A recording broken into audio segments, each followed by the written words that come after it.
Bonjour, bienvenue dans ma bibliothèque. Nous sommes à Montréal le 8 mai 2014. Mon nom est Bruno Lalonde. Aujourd'hui, je vous fais un double aveu. Je dois ici vous confesser que j'ai mis très très longtemps à accepter la nécessité de la psychologie et de la psychanalyse.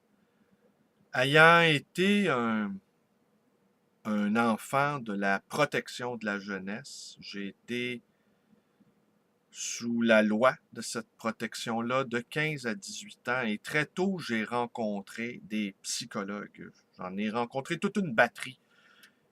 Et c'était, selon moi, ils n'ont pas dû s'améliorer, de sacrés idiots.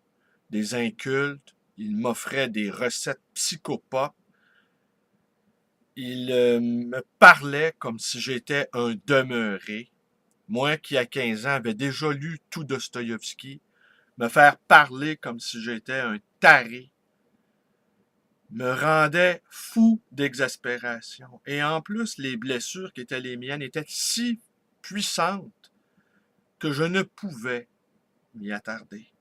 Et je ne pouvais non plus en tenir compte, car cette connaissance-là, trop tôt livrée sur moi-même, m'aurait entravé dans ma marche conquérante de moi-même. Alors j'étais plein de feu, plein de colère à l'égard de ma situation, à l'égard de mes parents, à l'égard de la société.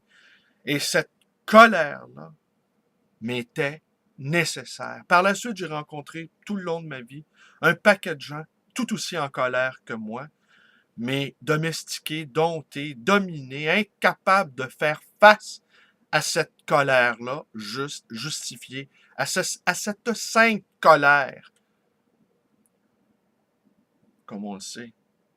Et c'est là où la psychanalyse, où la psychologie est importante, car elle permet de libérer cette parole-là qui n'a pas été écoutée, qui n'a pas été entendue.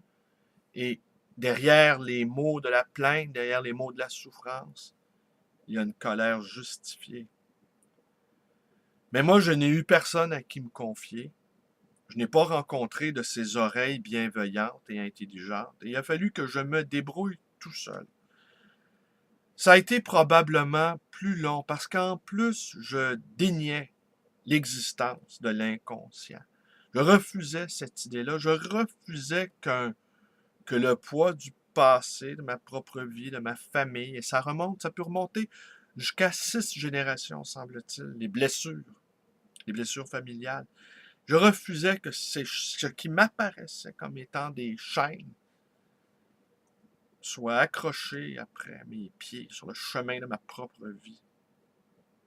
C'est récemment que j'ai compris l'importance de la psychanalyse et à voir avec quelle énergie l'industrie pharmaceutique veut formater les psychés et justement effacer toute trace de vie intérieure, de vie psychique. Eh bien, je comprends davantage la nécessité de rencontrer des thérapeutes. J'ai fini également par penser que les gens qui se plaignaient, et Dieu sait que j'en ai rencontré dans ma vie, des gens qui se plaignaient, eh bien, s'il y avait, je me disais toujours, s'ils ont de l'énergie pour se plaindre, c'est que ça ne va pas si mal que ça dans leur vie. Et j'ai rencontré également un paquet de gens qui bondissaient de thérapie en thérapie, comme la puce affamée bondit sur le corps du chien déplumé. Et j'ai fini aussi par penser que la thérapie était une maladie. Alors je me tenais loin de tout ça. Mais des rencontres, des lectures m'ont fait changer d'avis. Sans doute, si j'avais compris ça plus tôt, que c'était nécessaire pour moi d'aller trouver une oreille, une vraie oreille qui recueille le suc de mes confidences, eh bien, j'aurais peut-être avancé plus vite. Mais bon, on commencera pas à se plaindre ici. Je vous entretiens tout ça parce que mon ami Michel Bellil a eu une idée qui m'apparaît invraisemblable, mais quand même porteuse de créativité, celle de colliger les 900 vidéos que j'ai commises depuis le 4 décembre 2011, d'en faire un coffret et de vendre cela à un public averti et un brin masochiste sans doute. Mais n'allez pas en thérapie pour vous éviter de vous procurer ce coffret-là. Ça me fait tout drôle parce que depuis que j'ai entrepris ce projet-là, que j'ai tout fait, toute voile dehors, j'ai jamais su où je m'en allais, j'ai jamais su où ça me conduirait. Et là, soudainement apparaît une étape. Et je ne cacherai pas que ça fait bizarre un peu. J'aimais bien l'idée de ne jamais savoir où ça me conduirait. Notre nouvelle amie Bananas, Madame Bananas, esprit fort, esprit intrépide, esprit caustique, qui fait partie maintenant de notre qui fait maintenant partie de notre compagnie.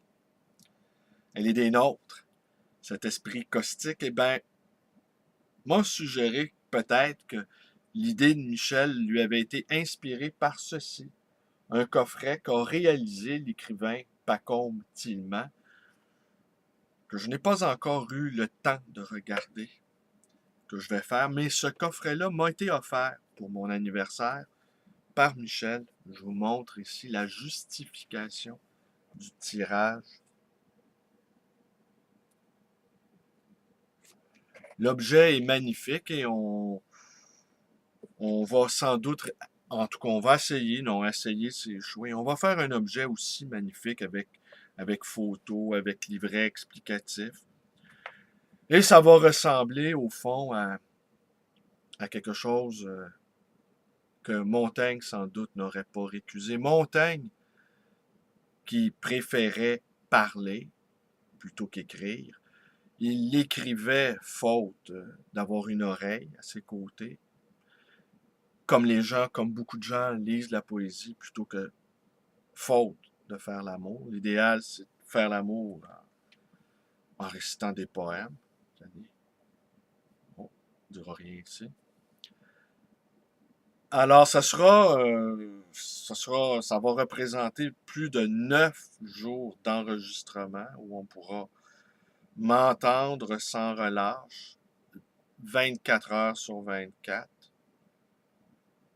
Et nous allons déposer ce document unique, au fond, à la Grande Bibliothèque du Québec, à celle du Canada et également à celle de France aussi.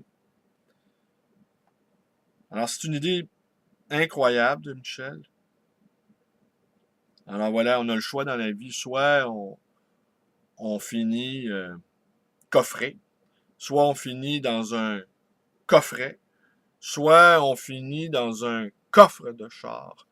Je sais que Michel, lui, rêve d'être coffré, souhaite quasiment finir ses jours en prison, ce qu'il appelle son plan B.